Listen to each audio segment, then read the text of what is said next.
O Senhor esteja convosco. Ele está no meio de nós. Proclamação do Evangelho de Jesus Cristo segundo Marcos. Glória a vós, Senhor. Naquele tempo, Jesus se manifestou aos 11 discípulos e disse-lhes: Ide pelo mundo inteiro, anunciai o Evangelho a toda a criatura. Quem crer e for batizado será salvo. Quem não crer será condenado. Os sinais que acompanharão aqueles que crerem serão estes: expulsarão demônios em meu nome, falarão novas línguas, se pegarem em serpentes ou beberem algum veneno mortal, não lhes fará mal algum. Quando impuserem as mãos sobre os doentes, eles ficarão curados. Palavra da salvação. Glória a vós, Senhor. Pelas palavras do Santo Evangelho, sejam perdoados os nossos pecados. Amém. Podemos nos sentar. Nosso olhar a respeito do apóstolo Paulo, cuja festa da conversão hoje celebramos, é aquele do discípulo Lucas, evangelista, a quem Paulo chama, num dos seus escritos, do seu amado médico.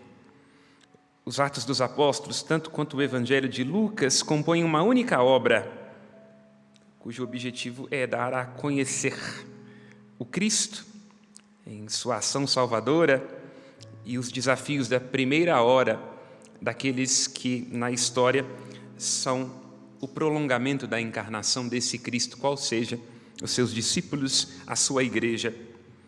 É Lucas, um biógrafo todo especial do apóstolo Paulo, e o faz, podemos destacar, nos Atos dos Apóstolos, descrevendo 2 vezes a sua conversão. A primeira, no capítulo 9, onde compreendemos a densidade do chamado do apóstolo Paulo, que tomba a caminho de Damasco e deve dar volta sobre si mesmo, compreendendo-se não como mais perseguidor, mas perseguido. Nessa, vemos o próprio apóstolo Paulo comunicando-se aos da sua mesma raça, tentando traduzir com palavras o encontro intraduzível que ele faz com o Nazareno. Este encontro que faz a sua vida ter um rumo novo e um sentido decisivo.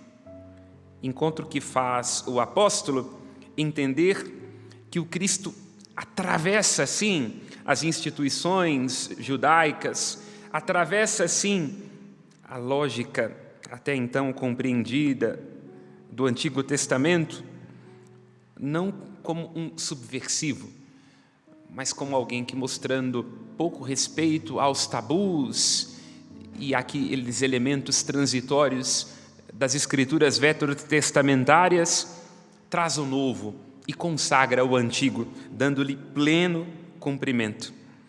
Nasci, diz o apóstolo Paulo, versículo 3 da primeira leitura que ora escutamos.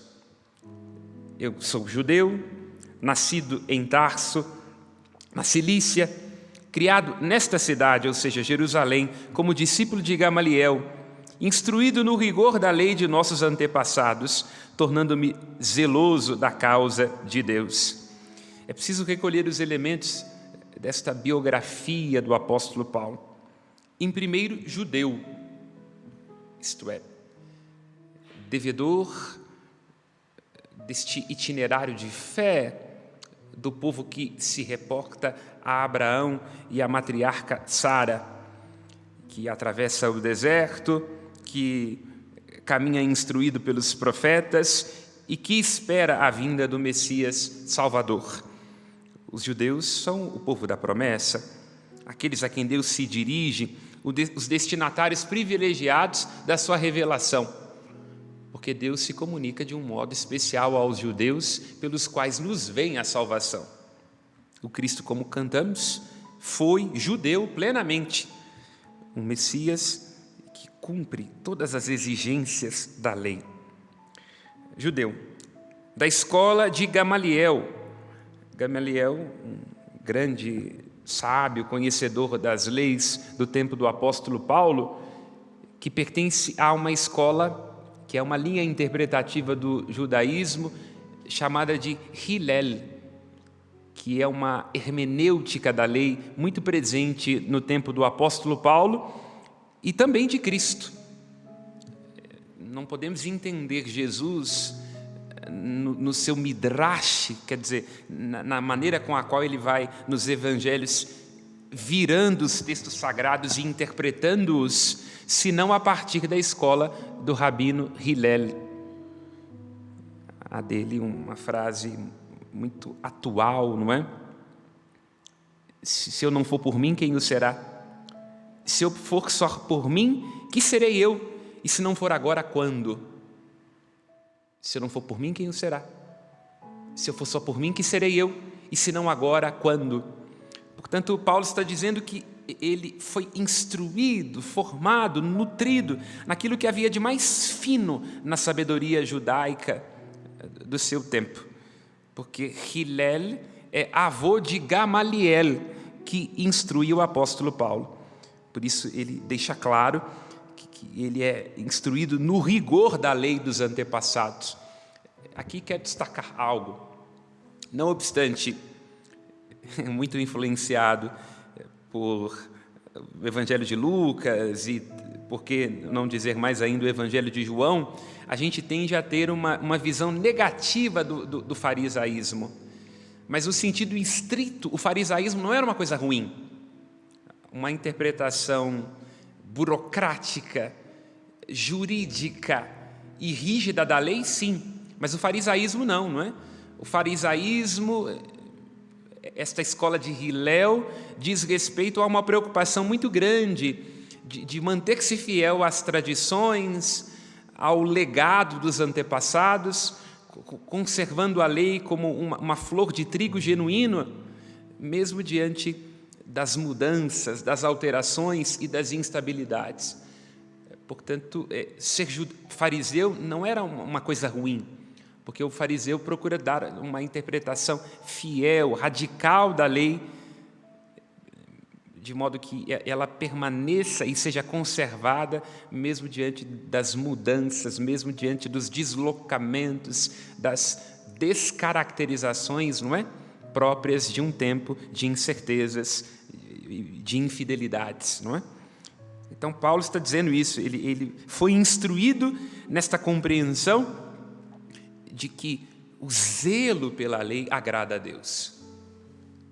É isso que ele está querendo dizer nas suas credenciais. O zelo da lei dos antepassados, não é? Este legado do Deus que se comunica a Abraão, às matriarcas, que inspira Moisés e que vai continuamente recordando através dos profetas a necessidade de sermos fiéis à sua lei, que faz a vida voltar, como lembra o Salmo 18, 19, a lei que é alegria ao coração.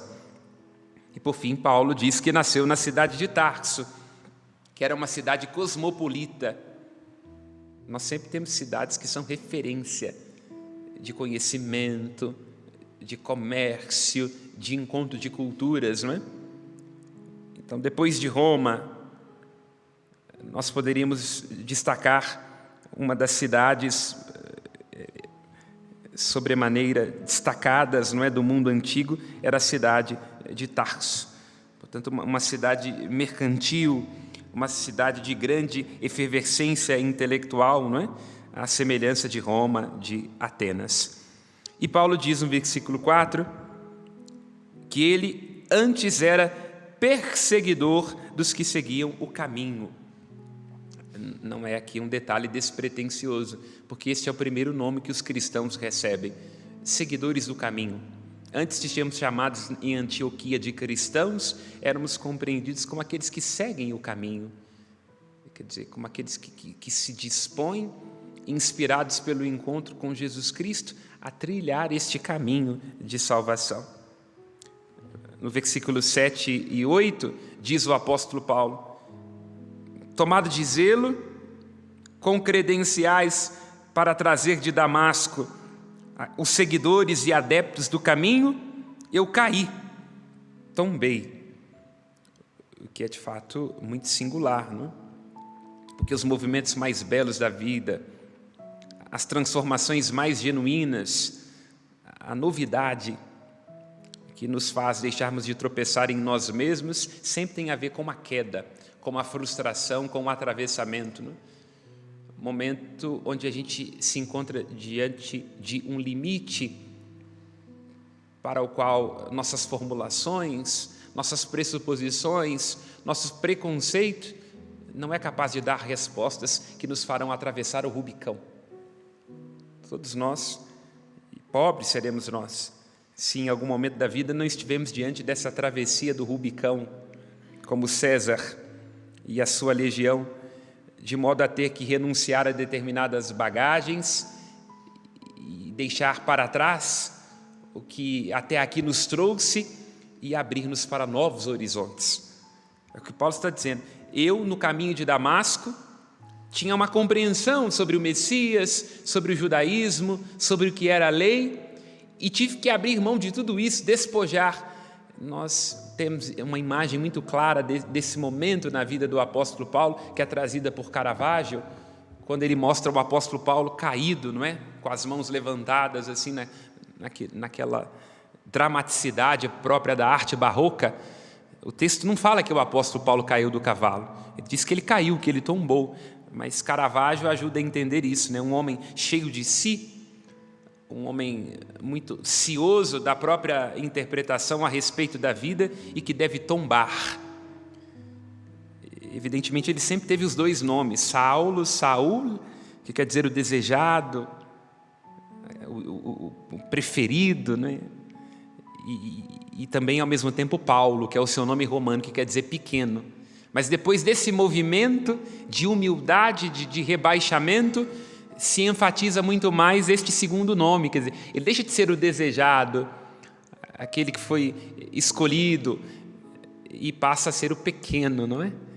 E o próprio apóstolo vai dando testemunho ao longo de sua vida de que nós não podemos nos encher da graça de Deus se estivermos cheios de nós. Nada pode ser acrescentado a alguém que acha que já sabe de tudo. É o mesmo apóstolo quem vai dizer na carta aos Coríntios, o conhecimento às vezes nos incha, a caridade não, diz o apóstolo, a caridade edifica. Então ele cai, tomba, tropeça em si mesmo e escuta a delicadeza de um chamado no nome. É muito singular e muito íntimo. Saul, Saul. É a delicadeza de um Cristo que o conhece pessoalmente, tanto que os que estavam com ele veem a luz, mas não escutam a voz, porque uma vocação, um chamado é alguma coisa intransferível, é alguma coisa nossa com Deus. Inclusive, quando a gente tem uma vocação, quando a gente está insistindo no seguimento de um caminho, o que mais aparece é gente para dizer que a gente está doido, que não vai dar certo, que é o momento de desistir, outros já tentaram antes de nós. Então é alguma coisa entre nós e Deus, como lembra Madre Teresa de Calcutá. Em segundo, o Cristo mostra ao apóstolo Paulo que onde quer que se encontre alguém perseguido, ali está um sacramento dele, o Cristo. É muito bom rezar a Cristo dentro da igreja. É muito bom poder estar diante de uma imagem, a ela confiar a nossa devoção. É muito bom ter ritos, plumas e paetês, mas Lucas mostra nos Atos dos Apóstolos, Mateus mostra no seu Evangelho, que alguém que está sendo perseguido é um sacramento do Cristo. Então, lá onde alguém estiver sendo perseguido em nome da justiça, nesse exato momento, lá onde uma pessoa não estiver recebendo como professora, como doméstica, como policial, um salário digno, e estiver submetida a uma situação constrangedora por aqueles que no seu nada ser roubam, corrompem, machucam, matam, ali está o Cristo. O Cristo diz ao apóstolo Paulo, não é que você está perseguindo os que são meus discípulos, não é que você está perseguindo os desamparados, você está perseguindo a mim. E por que você está fazendo isso? O provoca, porque nos santos, naqueles que sofrem e que são perseguidos, o Cristo continua a viver e a se oferecer. Portanto, cada vez que algum de nós é violento, cada vez que algum de nós persegue, cada vez que algum de nós mata, e mata com a língua, está ferindo a carne do próprio Cristo. É o que ele está dizendo ao apóstolo Paulo. E em terceiro, destaquemos nesse chamado a singularidade dessa vocação. Como disse no início desta celebração, Paulo é o maior depois do único. Ele mesmo vai chamar a si mesmo de apóstolo, o que é um contrassenso. Será que é isso que inspira o cara aí do chapéu e do feijãozinho que cura na pandemia? Se eu for processado, a família dos devotos certamente me ajudará com advogado. O apóstolo Paulo chama a si mesmo de apóstolo, não obstante, isso possa parecer um paradoxo, porque para ser apóstolo tem que ter convivido com Jesus. Apóstolos são os 12 que conviveram com Jesus. E por que ele é o único com direito, com dever de causa, a poder atribuir-se a si mesmo como apóstolo? Porque há no chamado, na conversão do apóstolo Paulo, algo que é singular e que nunca mais acontecerá na história. Ele é o único chamado pelo próprio ressuscitado. Nem os 12 apóstolos tiveram essa glória, porque eles foram chamados por Jesus enquanto ele esteve nesse mundo, ainda antes da sua glorificação. E todo mundo que veio depois se encontra com o Cristo sempre mediado por alguém. É preciso uma avó, um avô, um pai, um catequista, um padre, um bispo, uma irmã, para nos mediar o anúncio do Evangelho. Só o apóstolo Paulo, por isso ele é único, encontra-se com o próprio ressuscitado, que desce até ele e lhe entrega a sua vocação. Por isso ele é apóstolo, já que chamado diretamente pelo próprio Cristo, e é apóstolo, é vocacionado, é convertido como nenhum outro jamais será, porque ele tem o seu chamado diretamente do próprio Cristo, que vem até ele glorificado, ressuscitado. Então, a ressurreição que vem até nós como um anúncio do Evangelho que vai ecoando ao longo da história, vem até o apóstolo Paulo por força de revelação. Aqui quero destacar algo. No versículo 12, quando o apóstolo Paulo vai até Ananias, e Lucas diz que Ananias era um homem piedoso, fiel à lei. Olha como a fé reúne paradoxos, né? No início da leitura se fala daqueles que são zelosos cumpridores da lei e que não estão abertos à novidade do Evangelho. E aqui se diz exatamente que Ananias era piedoso e fiel à lei, um homem de boa reputação. E Paulo também disse, no início dessa leitura, que era um rigoroso cumpridor da lei. E aí, como é que a gente lida com a lei, não é? Ela é uma coisa boa ou ruim? Ela liberta ou ela aprisiona? Poderíamos dizer à luz do próprio apóstolo Paulo nos seus escritos e na sua vida. Depende da nossa relação com ela. Então a lei em si mesma é boa, justa, santa, lembra o apóstolo na carta aos Romanos. Mas a lei também, lembra o apóstolo Paulo na carta aos Coríntios, ela mata. E em tempos de incerteza, de dúvida, tempos onde o novo é necessário, as pessoas sempre recorrem à lei para justificar as suas mesquinhezes, o seu fechamento e a estreiteza do seu coração. E isto é o que diz o Salmo, né? Aqueles que são maus tendem a agir mal, tendo a lei por pretexto. Sim, a lei é boa. Sim, ela é santa. Nenhuma só vírgula será tirada da lei, antes que os céus e a terra passem. No entanto, é preciso que cada um de nós viva a lei com leveza, com hermenêutica, e entendendo que a lei está a serviço da graça de Deus. Porque sem a graça de Deus, a lei pode ser uma desgraça. E não sou eu que estou dizendo, é o apóstolo Paulo na carta aos Romanos. Ananias, ou seja, o Senhor é graça, piedoso, fiel à lei, servo dela e não fazendo da lei um instrumento de suas próprias perversidades, é quem batiza o apóstolo Paulo. E aqui nesse momento me recordo de uma frase que C.S. Lewis diz num dos seus livros, que é a Abolição do Homem, lendo o apóstolo Paulo, onde ele diz: só um homem perfeito no que diz respeito à lei pode saber que a lei possui deficiências.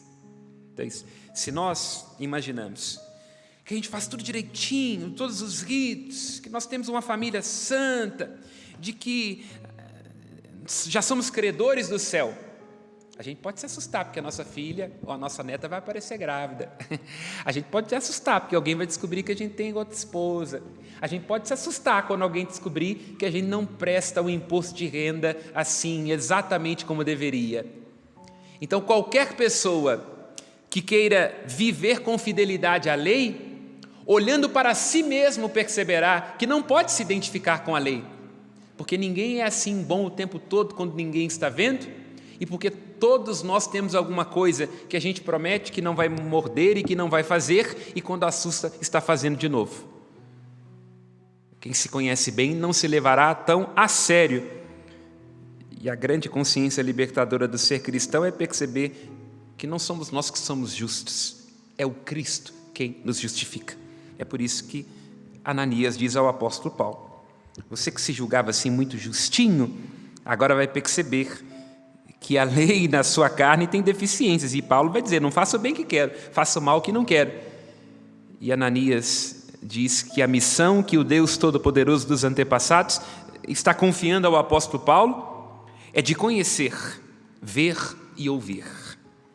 Conhecer, ou seja, estar em conexão profunda com a vontade de Deus, que nos livra de nossas pequenas, falsas e doentias vontades. Em segundo, ver o justo. O Cristo é o justo. Nós somos apenas justificados. Ai de nós, se não for a graça de Deus. É isso que Paulo irá ver. E em segundo, irá ouvir a sua voz. E o chamado do apóstolo Paulo lembra o chamado dos profetas, que no Antigo Testamento escutam e se levantam para anunciar. E Paulo está sendo convertido pela graça de Deus num mártir. Ou seja, numa testemunha, para ir e anunciar. E aqui entendemos a beleza do Evangelho. É preciso ir anunciando o Evangelho, não só com nossas palavras, mas também com nossa vida, porque se a nossa vida der um testemunho diferente daquilo que nós pregamos, o mundo não irá se abrir ao Evangelho, mas irá se fechar, porque irá perguntar: se Cristo fez isso com você, quanto mais fará comigo. Então, se é assim que se comportam os seguidores do caminho, eu também não quero me comportar assim. Compreendamos, finalizando esta reflexão, o que diz o apóstolo Paulo. Se vamos anunciar o que diz o Salmo, se vamos anunciar o Evangelho pelo mundo, a toda a criatura, o que nós vamos anunciar não é a nós mesmos, nossas limitações e nossas fragilidades, mas iremos anunciar, antes de tudo, o comprovado amor de um Deus que atrai com a sua justiça, com a sua misericórdia e que para sempre é fiel. Louvado seja nosso Senhor Jesus Cristo. Para sempre seja louvado. Cantando